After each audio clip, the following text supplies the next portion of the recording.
It's interesting because I like to tell people I make pretty things. I'm an artist. I make pretty things. I never thought I would be in a position where I would work for a company where A, I would get to share my knowledge, and B, teach a tool that has a positive effect on the entire world, on the globe. People that are not as deep in the industry as you and I are don't realize that fashion is like the second most harmful industry. Voices with value, stories with soul, tools for transformation. Innovate so you do not stagnate. This is Innovation Insights. Welcome to another episode of Innovation Insights, where we dive deep into the minds shaping the future of industries through innovation, creativity, and groundbreaking research.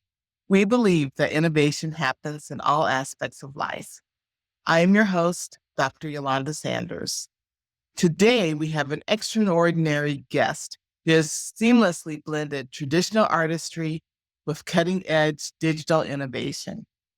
Joining us is Jim Simon, a visionary in the world of 3D design and digital fashion technology. Jim's journey is inspiring. From a childhood filled with drawing and creative exploration to a career that has spanned fine arts, graphic design, and textile innovation, Jim's career took him from New York's fashion district, where he designed prints for major brands like Nicole Miller, to the forefront of digital transformation in design. With a bachelor's degree in fine arts from the Heron School of Art, Jim's career took him from New York's fashion district, where he designed prints for major brands like Nicole Miller, to the forefront of digital transformation in design. Jim is a 3D design and implementation specialist and academic lead at CLO, where he trains and supports instructors and professionals in the next generation of fashion technology. Passionate about education, innovation, and the intersection of art and technology, Jim has spent years teaching and developing new ways to integrate traditional drawing techniques with digital tools. His experience and insights are invaluable to those looking to navigate the ever-evolving design and technology landscape. In today's conversation, we will explore Jim's incredible career path, the impact of 3D technology on the fashion industry, and his philosophy on learning, teaching, and continuous creative evolution. Whether you are a designer, educator, or innovator, this episode will inspire you to embrace technology as a tool to expand creativity. Jim, welcome to the Innovation Insights podcast. I'm so happy to have you here. I am very excited to be here. Thank you for having me. Well, we got connected, it seems, through mutual friends or connections, business connections. Another podcast guest, Dr. Carrie McBee Black, and we saw that podcast and then we talked, and I'm so glad that we are starting this collaboration and featuring the work that you're doing and your company, CLO. Yes, Carrie has been a very strong supporter of CLO, and she does amazing work. For any of you that haven't watched her version of the podcast, please go do that because she talks about some amazing things. I appreciate the time with you, and I'm looking forward to sharing a number of things with you. Well, thank you. Thank you. Well, you are creative and you've been drawing since age 2. And now you're working in, a 3D area. So what drew you to follow such a creative journey in your life? As you mentioned, I've been an artist literally all my life, and it was the one thing that I could do. I could pick up a pencil and put it to paper. And as I got further into my career, I realized that more than anything, I was a creative problem solver, and a creative problem solver should use all the tools that are available to them. So when the option came to start working with a computer, although I was hesitant at first, I'm an artist, I'm a traditional artist. I thought this is an exciting tool that could allow me to do some exciting things. And that led me to doing designing on the computer and then ultimately into exploring 3D and then being introduced to CLO 3D. And that's a short story about how I ended up in the 3D digital realm. Well, let's go back a little bit because you said you're an artist, you're a traditional artist. What mediums do you work in? I have a bachelor's degree in fine arts with a major in painting. All the other things that go along with that, drawing, I even did sculpture, ceramics, photography. I'm a firm believer in that a creative, for me, is someone that expresses themselves. The idea of any type of tool, pencil, paintbrush, airbrush, computer, Wacom pen, whatever it is, you should use it if it helps you express yourself. I agree. I agree. And I think that also relates to what's happening with AI currently. A lot of people are pushing back on that. But so, what are your thoughts on that? Sure. I try to keep an open mind about everything personally. As it relates to the use of AI or machine learning in CLO, CLO will never take the creativity away from the designer. Okay. What CLO is hoping to do with AI is accelerate those time consuming repetitive tasks, which then frees up the designers to do more designing. And based on the things that are already in CLO, and there's quite a few tools in there that use machine learning and AI to help designers in CLO. There's a lot of really exciting things coming up for the versions of CLO due out in the next year or so. We'll have to have you back to talk about Yes. those. So maybe we need to we'll have a follow up about AI and CLO or again, machine learning, depending upon how you think about it, to show you how CLO can help you as a designer move forward. Yeah, no, that makes sense. Well, okay, I'm flipping back and forth a little bit, but you're thinking about what you're talking about designers and the tools that they need and technology. You you studied at the Heron School of Art. I'm sure that you had the elements and principles of design drilled into you over the years. And having taught design uh, um, for a large part of my career, there's always been discussion back and forth. Oh, are they needed to be taught, or should we teach them something else? What are your thoughts on those foundations and then being able to use them to move into working with technology?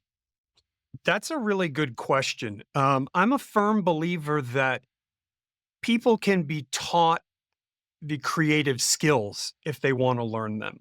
Drawing, painting, understanding how to compose a photograph or a design in a computer. Creativity is a little bit more difficult. I think that needs a lot of study and even looking into the philosophical aspect of it about being creative. I think anybody can learn to draw. I'm not sure that anybody can learn to be a designer. But that being said, anybody that wants to do anything bad enough, I think they can achieve that. So I think that those tools, design tools, are important to be learned. With the help of AI, and I was having a discussion with colleagues yesterday about this, I think that AI opens up the realm to people that are not designers and have a difficult time with it, who may want to express themselves. So again, I have an open mind. Let anybody try. And as educators, I think that I know that my philosophy has always been if I have something that you want to know and you're willing to learn, I'm more than happy to teach you. And I think that's what we all share as educators, the ability to, or the desire to share with those who want to learn. So I think anybody who wants to design in any way should find resources to learn, whether that is a teacher or otherwise, and always improve themselves. Oh, I so appreciate your comments. And as an educator, I used to teach creativity courses. And there's a reason why this business and this podcast is named Innovation Insights versus Creativity Insights. And I think you hit that key part about that innate part of creativity. So you initially studied painting, but you ended up in fashion. So how did that happen? Oh, this is a great story. Okay. I moved to New York at the time, and I always like to tell the story. I was going to be a rock star. Okay. One of the ways I was expressing myself was through music. So I moved to New York to be a rock star. That didn't work out, obviously, which is fine. And I started working in an art supply store on 7th Avenue here in New York City. And I was selling art supplies, standard art supply, illustration boards, markers, pencils to the designers in the fashion industry on 7th Avenue. And one of the design houses was Nicole Miller. And so I got to know them really well. And they said, "Do you do painting and drawing?" I said, "Sure." And they said, "Do you want to try designing prints for Nicole Miller?" And so I did hand painted designs for Nicole Miller for a period in time. And I did like 5 or 6 of them. And if you look up vintage Nicole Miller neckties from the 90s, you're going to stumble across 1 or 2 of the designs. That then led to me for a very, very short period of time. I had a design studio with a friend, and she had a computer. So I taught myself the computer. I had never used a computer. I didn't know what to do after you opened it, but I taught myself the Adobe applications because back then, this is before YouTube, right? So there wasn't really any place to learn. So I taught myself Illustrator. And then sometime later, I ended up going to work for one of the companies that I would sell art supplies to. They had a large design studio, and I went to work for them doing designing on the computer. And I was there for 20 years and learned a ton about the fashion industry and home and interiors. And that's how I got started in this industry. I am not a fashion designer, but I was doing all kinds of textile prints. I was drawing flats and illustrations and doing mood boards and presentations and things like that. That led to a colleague there at that design studio said, "Hey, have you ever considered teaching?" And at the company, I had been kind of the de facto person that would answer questions that the other designers had. She was like, "You're really good around here. Maybe you should teach." So I got connected to the head of the department at Parsons School of Fashion. And that was 20 years ago. So I started at Parsons Fashion, teaching at the time the latest technology tool in fashion, which was drawing flats in Adobe Illustrator. 20 years later now, or 15 years later, I'm introduced to CLO by a colleague who went to at the time they called them academic summits, and they held them at schools to get instructors to come. And after she went to this, she came back with this flash drive and she's like, "Jim, you have to look at this." She was not a technology person. And she said, "But you have to look at this, Jim." And I did, and I was blown away. And on that flash drive was CLO. So I taught myself CLO. And then I thought, I wonder if CLO has a position open here in New York. And this is the fall of 2019. And so I said, why not? And so I put in an application. After a series of interviews, I started CLO in February of 2020. Wow, right, right. Yeah. That's right. Pandemic launching Yes. off. Yes. Yeah. And at the time, we didn't have an academic specific lead, which I am now with CLO. I love being able to meet and work with people such as yourself and Carrie McBee Black. So what happened was after about a year, they said, "Jim, what do you think about being the academic lead?" since you have experience teaching and you've worked with universities.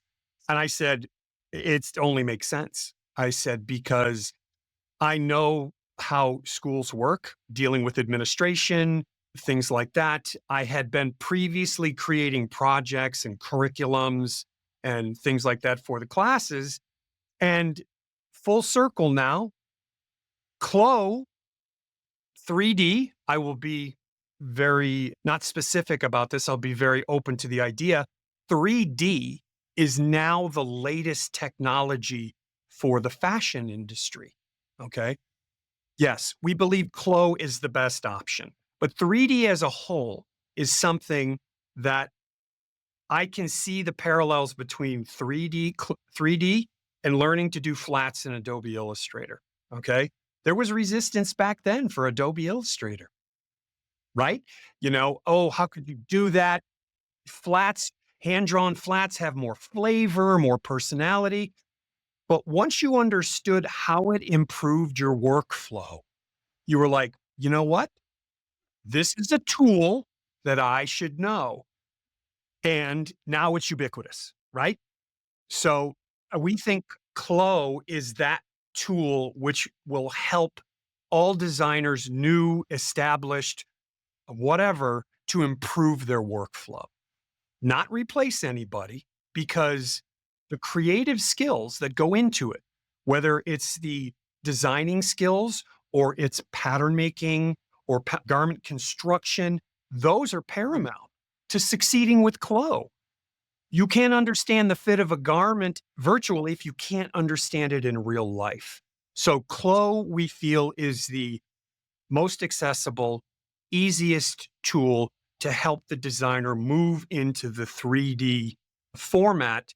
And of course, the whole environmental cause that's behind it is so huge. And that is one of the things that makes me love CLO, that not only am I getting to share this amazing tool, but I'm getting to help the planet, which is something I never thought I'd do. So it's not about just the tool, it's about the whole thing and how seeing where it fits into the entire workflow for the designer. Well, um, oh, there's so much to unpack there. Okay, well, first, I want to go back to the pandemic. I might be the only person on on the planet that wants to go No, back. that's okay. Yeah. Oh, but I want to go back because I know what it was like from an administrative side, because I was at a department chair at that time, and with a program that had a fashion program where we were trying to teach students how to be fashion designers from a Yes. distance. And I had been involved. I had taught Illustrator distance since, I don't know, 2003 or something like that. But I wasn't directly doing this or implementing it because I was doing other administrative things. But I had faculty that I know. And so I'd like to hear about what was it like on your side, because you're new into this position, new at this company, and then you probably have faculty from all over the world like, help, we need to Yeah. teach fashion design and pattern making. And we need to have a fashion show too. Could we do that with your Yes. It was incredibly interesting because there was two things that happened. Businesses said, what are we going to do? Okay. How are we going to continue what we're doing? We need something virtual that we can do. So businesses needed CLO, businesses needed 3D. Okay. Then the businesses wanted designers who knew 3D. Okay. So schools were then reaching out and saying, how can we use your tool in a way that will help continue what we're doing in person? Then throw in the idea that we had never done virtual meetings or trainings. So we had to figure that out as well. So it was a steep learning curve. But one of the things I love about CLO is that all the way up, everybody in the company knows we're allowed to go and we're allowed to try something to see if it works. If it does, great. Let's all use it. And if it doesn't, we'll learn from it. Okay. We don't think of mistakes. We think of it as learning. So we started to work with Zoom. We started to be in contact with schools. We then started to have large trainings of individual professors all in the same virtual meeting. And it slowly started to grow. And so both halves of it, academia and the industry, started to see, hey, this tool can work for us. Because the thing I think that people are afraid of is they think that making goes away, but it doesn't. CLO is just going to help you get to the point where when you make your prototype, you're not going to make 4 or 5 of them. You're going to make one, and it's probably going to be fit enough where it will work. So there was that apprehension at first with instructors who weren't excited about using technology, and then also the designers in the industry. So there was education about that as well. Needless to say, things were crazy for the first, 6 to 8 months as we were in lockdown. And then we smoothed it out a little bit. And I think we did a great job. I had lots of help with fellow CLO designers.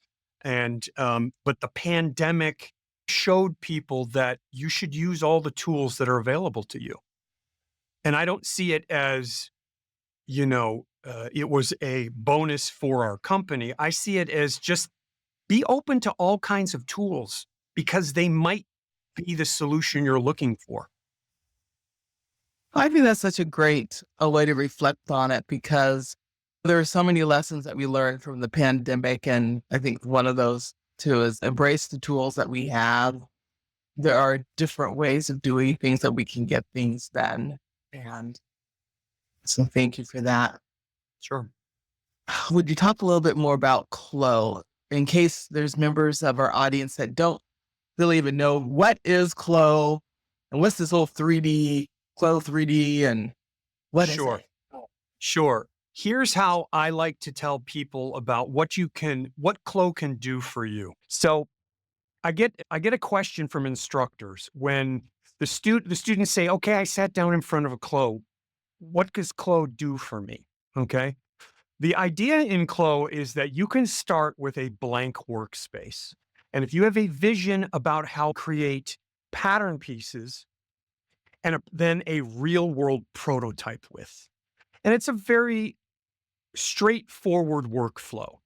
You have a blank project, you add an avatar, you draft or import patterns, you arrange them around the avatar, you sew them, you edit the patterns, you add details, and you can visualize your garment.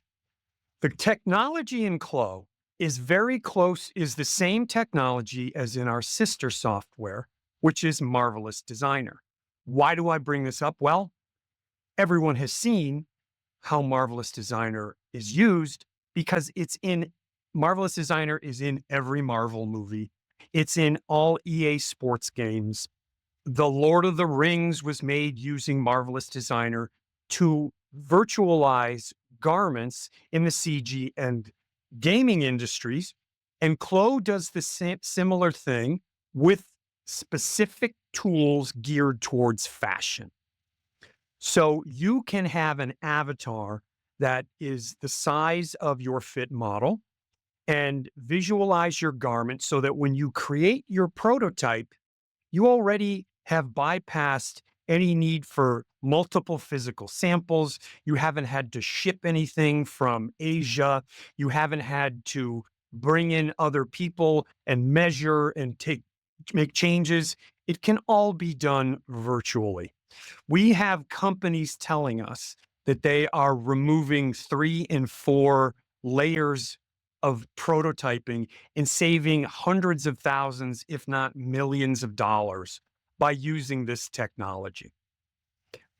The money alone is a huge thing, but then think of the waste that is no longer there. You're affecting the environment. So you can save money, you can have a positive effect on the environment, You can make changes very quickly.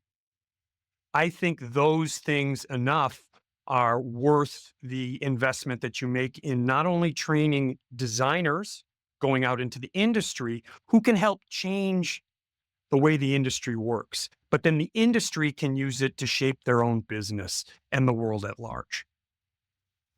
Absolutely. And this, what you spoke to relates to being able to work in a position that is changing the world and the sustainability part of it and the cut down of production time and the reduction of waste, the amount of samples. For those of you in the audience that aren't part of the apparel industry, the amount of samples and prototypes that are often created. So if you look at your jeans that you have, there might be in the past 5 or 6 prototypes at least created, and some then globally in other countries having to be shipped to the headquarters or to wherever the design team is for fitting and changes being made. And so to be able to make some of those decisions and changes in a 3D space is incredible.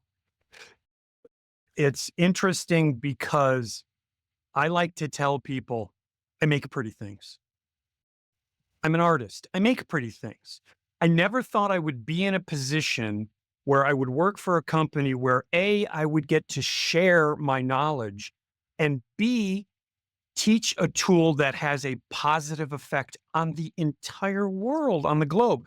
People that are not as deep in the industry as you and I are don't realize that fashion is like the second most harmful industry in the world behind oil production because of all the waste of the samples, and you're shipping things overnight on planes and boats, and then you're making tons of garments that don't get bought and they're being dumped in a waste dump. This is big. This is globally changing our world. Oh, absolutely. In one of my, I'm like a cat. I've had like 9 lives, and one of those lives was the production pattern maker, which it would be considered probably a technical designer today. I mean, this is how old I am. I'm before some labels of jobs. But one thing we would do, there'd be 3 of us that would hand cut patterns for full size range, so graded size range, full size range of patterns, hand cut them, get them ready to ship out every day by, I think it was 3 o'clock that we had. So you think about just the amount of physical labor. One, I was exhausted usually by 4 o'clock because it was just the stress of trying to get these done and cutting all of these in size like from 0 to, we unfortunately had a really limited size range at that time, not very inclusive. I think we went up to 18 maybe. And so, but creating all of that for jeans, which have a lot of pieces. And denim is like the worst fabric to make in terms of consumption. So, yeah, and that's the other you're talking about cutting patterns for a whole size range. CLO can do that for you. You can have a whole size range in CLO, put them on sized avatars, and view them all right next to each other to see how they all fit.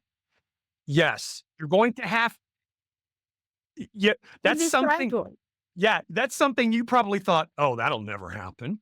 Okay, well, one reason why was because I used to be a fit model in a younger, thinner life for the same company.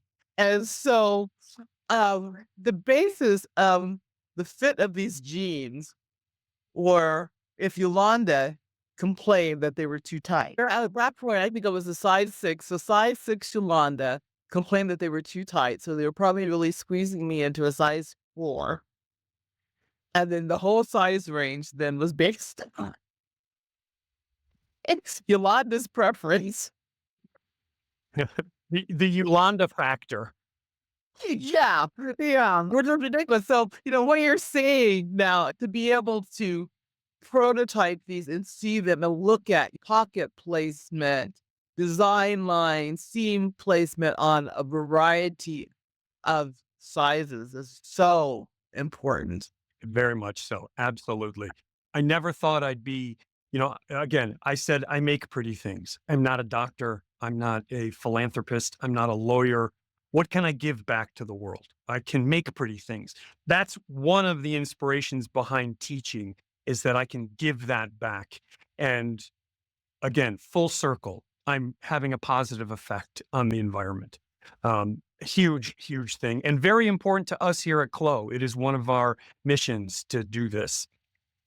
Oh, wow. Well, thank you. Thank you all for doing that. And as you mentioned, you are a teacher, you're an educator, and you're at both sides. You're directly working with students in some cases, but then you're also educating educators. And Right. so, what are some of the challenges that instructors and faculty face incorporating 3D technology into their programs and curriculum? Honestly, I think the biggest challenge is the apprehension of those who have experience in the industry. Instructors at fashion schools are usually, in most cases, adjunct professors who are still working in fashion in some way. So there's a apprehension because there's a misunderstanding as to what exactly CLO does. So one of the things that is most important for me is that when I'm teaching a group of new instructors, and I don't know how else to say this, they're old like me and like, they're of our generation. Okay. They're apprehensive because they don't, technology can be challenging for them. I love technology. You love technology, but some people don't, and that's fine. And they also think that CLO is something that's going to replace them. And I said this before, CLO is just a tool. Without their knowledge, this tool is not, you can't fix whatever you're trying to fix with this tool. So when I have these instructors, I say to them, please share with me how we would do this in the real world. And I'll show you how to parallel that to what we're doing with these virtual tools. I said, because when CLO got started, they spent so much time asking designers, what do you need to make this work for you? Without true real life designers, technical designers, CLO wouldn't be where it is today. So it's that knowledge that is most important. And that's usually the biggest hurdle that I have to overcome. Is the resistance to technology and the worry that it is a replacement for who they are.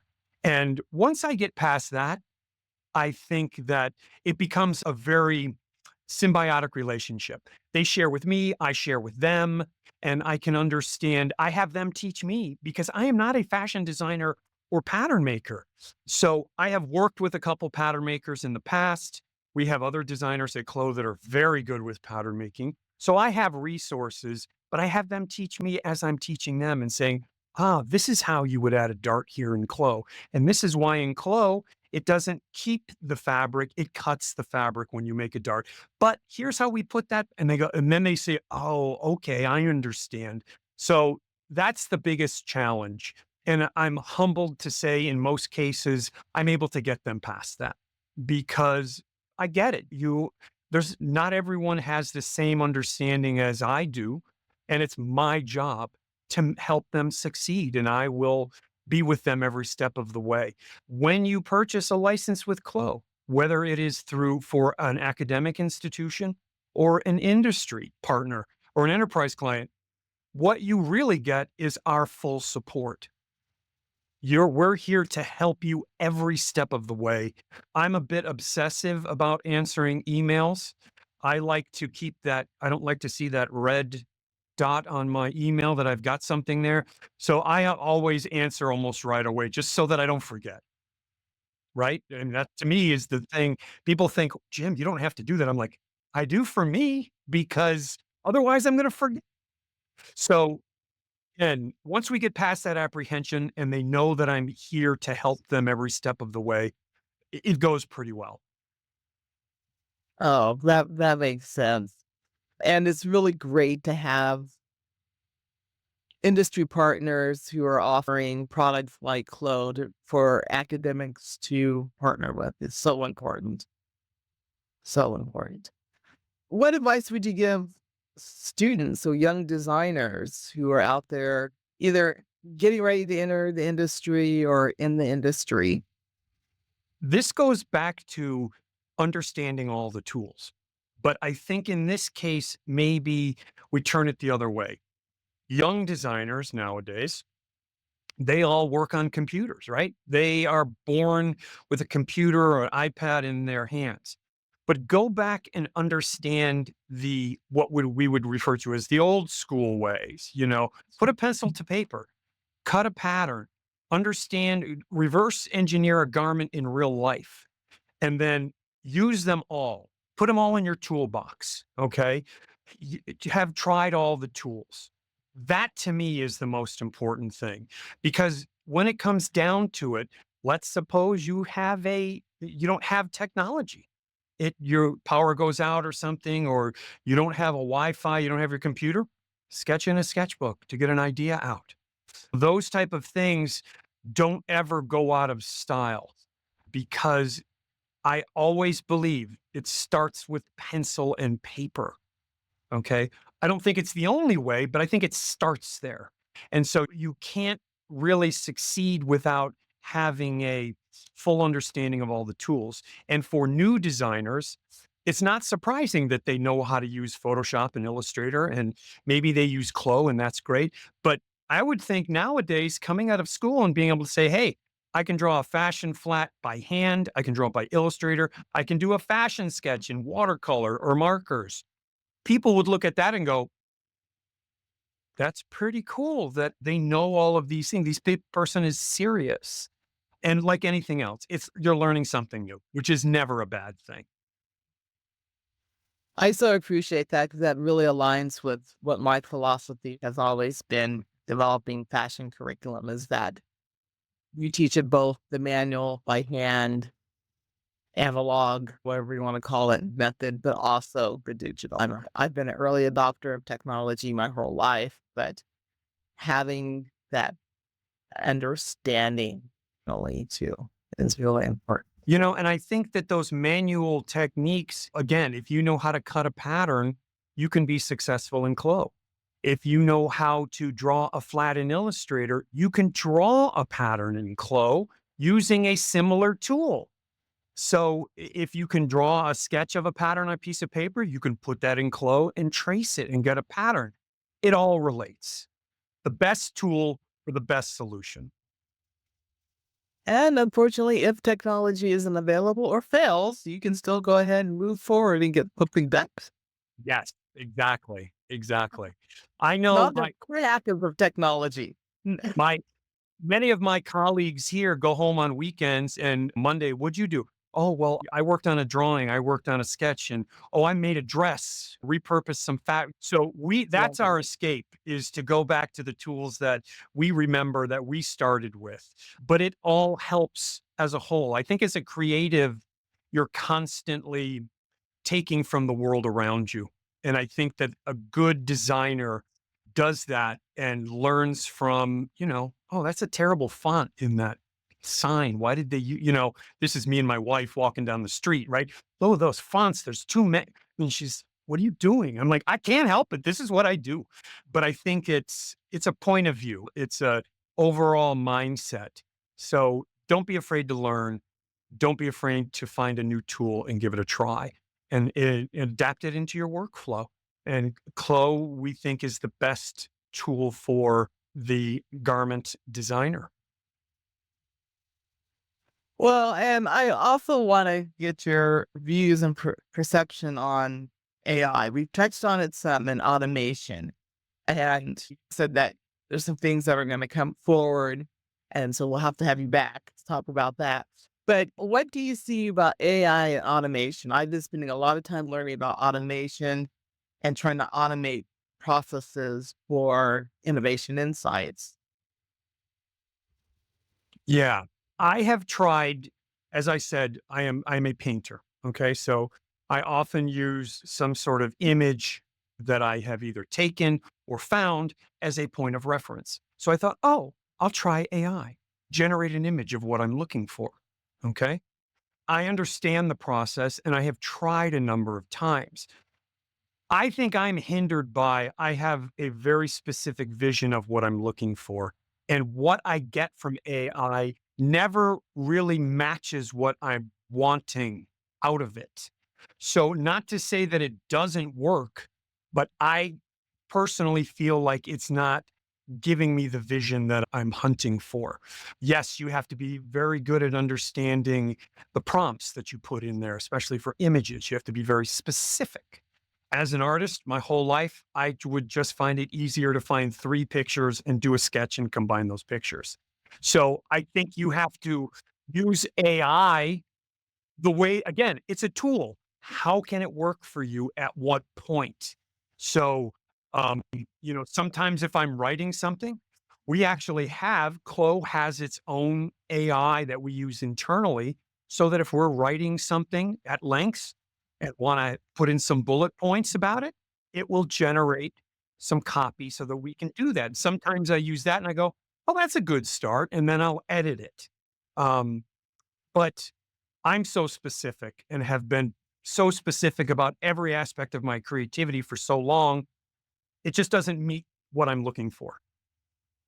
And I think anybody that can use it and be happy with it, I'm very happy for you. Yeah. I don't, it's as my father used to say, it's why they make vanilla and chocolate. So you can choose or not. And I think that the things that are coming with CLO people will be really excited about because it's going to give them the ability to build upon their own vision and be able to, as we say, do the repetitive tasks so that they don't have to do them themselves. Cool. Very, very cool. Very cool. I remember I was teaching a computer-aided pattern making class years ago. I mean, this is at another university, and I had a student that asked me, "Oh, can I just describe the garment that I want to be made and just enter it into the system and a pattern can be made for it?" And I laughed. I was not a futurist at that point at all. I was like, "Well, I'm That's sitting there trying to teach ridiculous. you." I know, I really need to hear God pattern making and pivot your darts within this CAD program. Right? they would work. And so I laugh, but I think we're here. Yeah. Well, and that type of thing is a good thing. And so let's suppose that happens and it generates patterns and you can put it on your avatar and see how it looks. You still got to understand how it fits. Does it fit correctly? Is it actually fitting the avatar? Does it need darts? Does it need editing? Is the sleeve hole large enough? So there is still going to be some knowledge about how a garment fits to ensure that what you're doing is actually correct. Absolutely. Absolutely. That basic fundamental knowledge. Oh my goodness. Well, what are some emerging trends that you see that could be coming forward in digital fashion and that you're excited about? Obviously, everyone wants to know about AI and if it's going to help them. And we've discussed that at length.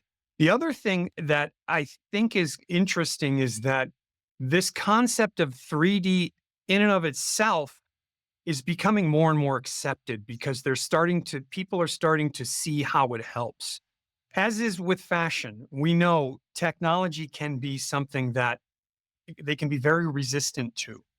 But I think we frame it, CLO 3D as a company, frame it more. It's not so much about the fact that it's computer software, it's a solution to help with the workflow. And there's more benefits than just the simplicity of the software. So those two things are what everyone is talking about. Again, mostly AI, and because our users are talking about it, we're looking at it. We are a user driven company because that's how we got our start. So we make sure to listen to those people. And I think that also what is happening is that it's into more creative designs because you can design whatever you want, right? Because you don't have to worry about buying fabric or pattern paper or anything like that. And it's also, our hope is that it leads to a world where there's no sizes, right? You have your own avatar, you shop at a store, you put the garment on your avatar to see how it fits. They either send you the exact size that works or they make the garment for you. There's less waste. The customer is happy. There's less returns. And people are starting to see that this is possible, which is one of Clo's things that they're working towards. And again, it affects the whole thing. Sustainability is one of those trends. That's not really a trend though, right? Everyone's talking about it, but it should be something that we're all looking at. AI being the biggest, so we have to have a stance on it and we have to give the people what they want, right? So we're going to do our best to meld the two worlds, where it is now and where it's going. We're trying to innovate, right? I love it. I love it. That brings us to a question that I wrap up every podcast with is how do you define innovation? How do you define innovation? Innovation to me is more about the person than about some sort of new technology or tool. I think if you're willing to have an open mind and explore all avenues to ensure that you get the result that you want, I think that you are the driver of the innovation. I love that definition. I love that definition.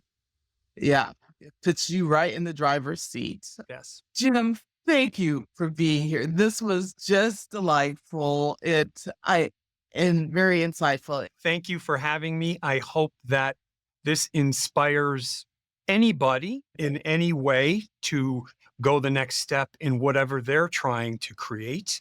And I look forward to whatever comes in our future. I call you not only a colleague, but I think a friend. And I'm hoping that we can do lots of work together in the future. Oh, absolutely. I love technology. I love industry. I love all of this. And I'm so excited and I look forward to featuring what you all are doing on in the future. And so thank you for being here and helping lead the way in 3D fashion technology and showcasing the power of adaptability, creativity, and lifelong learning. Absolutely. My pleasure. If today's conversation sparked your interest and you want to learn more about Jim and his work, connect with him on LinkedIn at Jim Simon Clo 3D or on TikTok at Clo Professor Jim. And also you can learn more about Clo 3D at clo3d.com. We'll also have all this information in the show notes. If you enjoyed this episode, please subscribe and comment on the podcast. It helps us to continue to bring these exciting and impactful conversations to you. Stay connected with us on all of our social media platforms or visit our website for more resources, upcoming episodes, and to stay engaged. Thank you for tuning in. And as I always say, keep innovating, keep dreaming, and keep making a difference.